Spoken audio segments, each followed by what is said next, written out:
फक्त 60 सेकंदात तुमचं मन आणि श्वास शांत होऊ शकतो. बेसिकली आपलं मन आणि आपला श्वास एकमेकांशी कनेक्टेड आहे.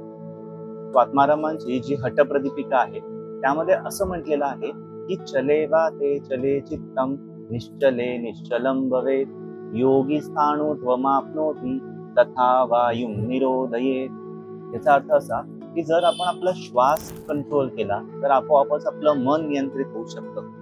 म्हणून जर तुम्हाला मनातले निगेटिव्ह विचार काढायचे असतील तर हे करून बघा, ज्यामध्ये शांत निवांत बसायचंय आणि दीर्घ श्वसन करायचं। सावकाश श्वास घ्या आणि सावकाश श्वास सोडा। एका मिनिटात तुम्हाला लक्षात असं येईल की मनातले विचार कमी झाले आणि आपोआपच मन शांत होतंय। आजच हे करून बघा आणि कमेंट्स मध्ये मला नक्की कळवा। And as always says, from my heart to your heart, आत्मा नमस्ते।